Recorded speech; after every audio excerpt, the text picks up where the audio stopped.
ఒక పిల్లవాడు ఇనుముని ఇలా అడిగాడంట, నువ్వే అందరికన్నా బలవంతుడివా? అప్పుడు ఇనుము నవ్వింది, లేదు చిన్న, ఫైర్ నన్ను కరిగించేస్తుంది. అప్పుడు ఆ పిల్లవాడు అగ్ని దగ్గరకు వెళ్ళాడు. ఫైర్, నువ్వే బలవంతుడివా?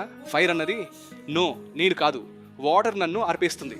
అప్పుడు పిల్లవాడు వాటర్ని అడిగాడు, వాటర్, నువ్వే బలవంతుడివా? అప్పుడు వాటర్ చెప్పింది, లేదు, మనుషులు నన్ను తాగేస్తారు. అప్పుడు మనిషిని, నువ్వే బలవంతుడివా అని ఆ పిల్లవాడు అడిగాడు. ఆ మనిషి తల అడ్డంగా ఊపాడు, లేదు, మరణం మనందరినీ ఓడిస్తుంది. అప్పుడు ఆ పిల్లవాడు మరణాన్ని అడిగాడు, మరణం, నువ్వే అందరినీ తీసుకెళ్తావు, కాబట్టి నువ్వే బలవంతుడివై ఉండాలి. అప్పుడు మరణం గర్వంగా నవ్వి ఇలా సమాధానమిచ్చింది, 1000 సంవత్సరాలుగా నేను అలాగే అనుకున్నాను. నేను రాజులను, యోధులను, పేదలను మరియు ధనవంతులను కూడా తీసుకున్నాను.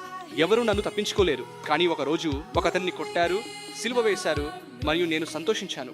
3 రోజులు అతను లేచి నిలబడే వరకు నేను సంబరాలు చేసుకున్నాను. కానీ ఆయన మరణాన్ని జయించి 3వ దినమున తిరిగి లేచాడు. భూమి కంపించింది. నా విజయం భయంగా మారింది. అతను నా తాళాలు తీసుకున్నాడు మరియు నన్ను నమస్కరించేలా చేశాడు. అప్పుడు ఆ పిల్లవాడు చాలా ఉత్సాహంగా, అతను ఎవరు అని అడిగాడు. ఆయనే ప్రభు అయిన యేసుక్రీస్తు అని సమాధానమిస్తూ మరణం వణికిపోయింది. ఆయన అత్యంత బలవంతుడు.